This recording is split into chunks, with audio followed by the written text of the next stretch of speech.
If you've been doing everything you can to support your body but aren't seeing or feeling much change yet, in this episode you'll discover what is actually happening beneath the surface and why healing often takes longer to show up than we expect. Welcome back to Renegade Remission. By the end of this episode, you'll understand why biological healing begins before symptoms improve, how changes at the cellular and immune level unfold over time, and why feeling the same or even slightly worse does not necessarily mean your efforts aren't working. Stay with me because once you understand the sequence your body follows when it begins to repair, it becomes much easier to stay steady, patient, and confident in what you're doing. One of the most difficult parts of any healing journey is the waiting. You make changes, you adjust your diet, you support your body in new ways, you commit your time, energy, and often a great deal of hope to the process. And then you look for signs that something is changing. Sometimes those signs come quickly, but more often they don't.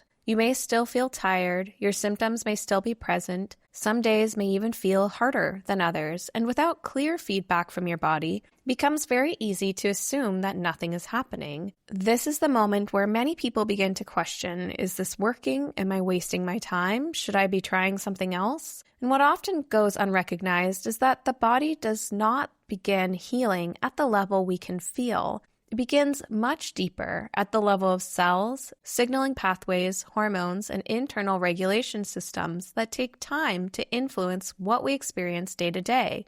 To understand this more clearly, it helps to look at what researchers have actually observed inside the body during the early stages of healing. In his clinical research on lifestyle medicine, Dean Ornish and his colleagues studied patients with chronic diseases, including heart disease and early-stage prostate cancer, to understand how comprehensive lifestyle changes affect the body over time. In one of his most well-known studies on men with early-stage prostate cancer who chose active surveillance rather than immediate surgery or radiation, participants adopted a structured program that included dietary changes, stress reduction practices, moderate movement, and social support. What makes this research particularly compelling was not just the long-term outcomes, but what happened early in the process, often before patients felt dramatically different. Within a matter of weeks, measurable biological changes were already occurring. Researchers observed shifts in gene expression, including the downregulation of genes associated with inflammation and disease progression,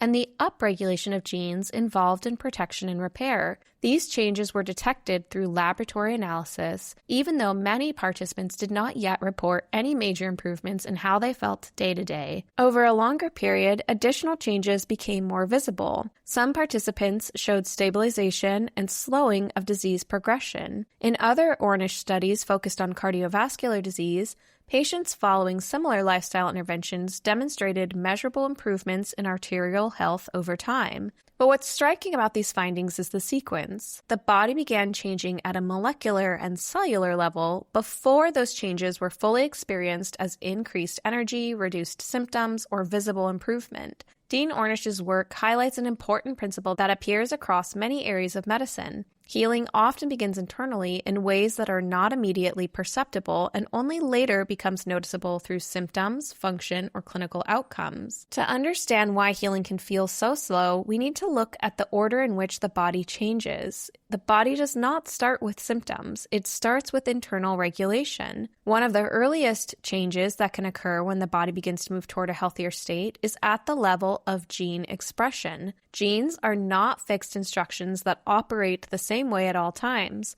They are responsive. Environmental inputs, such as nutrition, stress levels, sleep, movement, and social connection, can influence which genes are turned on and which are turned off. Research, including Ornish's work, has shown that within weeks of meaningful lifestyle changes, genes associated with inflammation and disease progression can decrease their activity, while genes involved in repair and protection can become more active. This is happening long before you feel different. It's quiet work and it's in the background, but it's foundational. The second thing that happens is that the immune system rebalances gradually. When the body has been in a prolonged state of inflammation or immune activation, it does not simply switch back to balance overnight. The immune system adjusts in phases. Inflammatory signaling may begin to decrease, but it can fluctuate as the body recalibrates. Immune cells change their behavior, cytokine patterns shift, the system learns over time that it no longer needs to remain in a constant defensive state.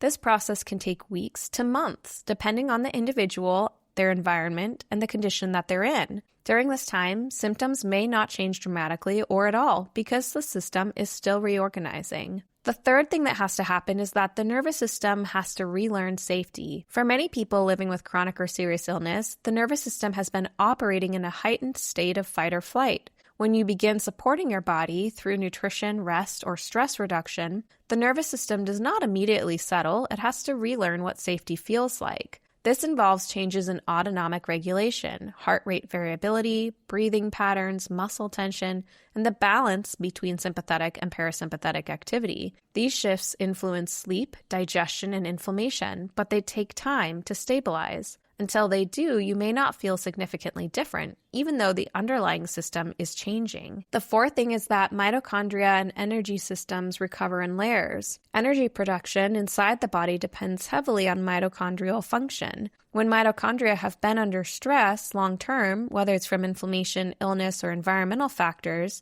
they do not instantly return to optimal function. They repair, replicate, and become more efficient gradually. This is one reason fatigue is often one of the last symptoms to fully improve. As mitochondrial function improves, the body begins producing energy more reliably, but early in the process, the changes are more subtle and may not translate into noticeable increases in stamina. The fifth thing that happens is tissue repair and structural healing. Once internal signaling begins to shift, the body can start repairing tissues, whether that involves the gut lining, blood vessels, neural pathways, or other systems. This kind of repair is inherently slow. Cells turn over at different rates. Some tissues regenerate quickly, while others take much longer. The body prioritizes stabilization before rebuilding, which means visible or functional improvement often lags behind internal progress. When you put this all together, a clear pattern emerges.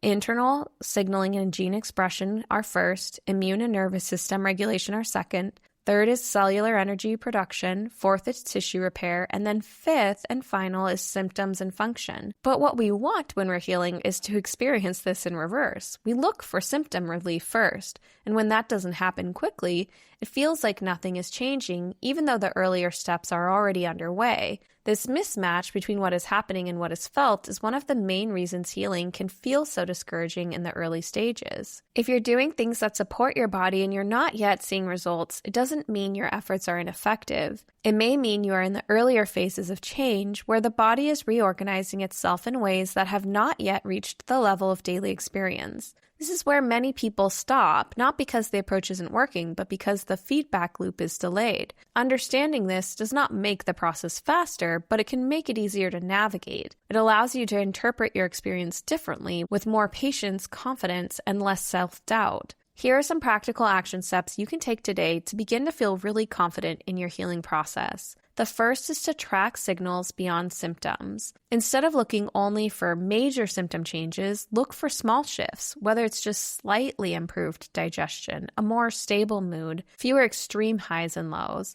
or subtle changes in sleep. These are early indicators that the internal systems are shifting. The second thing you need to do is stay consistent long enough to see a pattern. Frequent changes make it difficult to know what is working, so when possible, give your approach enough time to show you something before moving on. Consistency allows the body to move through the early phases of regulation into more noticeable change. The third thing you can do is reduce the urge to constantly evaluate progress. It's natural to check in with your body frequently, but constant evaluation can increase stress and make the process feel more uncertain. Instead, consider setting specific intervals, weekly or bi-weekly, to reflect on changes. The fourth thing you can do is focus on the foundations that influence early healing. Things like nutrition, sleep, stress regulation, gentle movement, connection and purpose. These are the inputs that affect gene expression, immune balance, and nervous system regulation. And fifth, allow progress to be gradual without it as failure. Healing rarely happens in a straight line, and it rarely happens quickly. Allowing for gradual change does not mean lowering your expectations. It just means aligning them with how the body actually works. The encouraging news is that our bodies do not wait until we feel better to begin healing. Healing begins long before that in systems you cannot see and processes you cannot directly feel. These early changes are not insignificant. They are what make later improvements possible. When you understand the sequence of healing, the absence of immediate results becomes less discouraging. It can become part of the process rather than a sign that something is wrong. And staying with that process, especially in the early stages, is one of the most important parts of healing. In our upcoming episodes, I'll continue discussing nutrition and lifestyle changes that support your healing. So stay tuned for those episodes, and as always, go be renegades.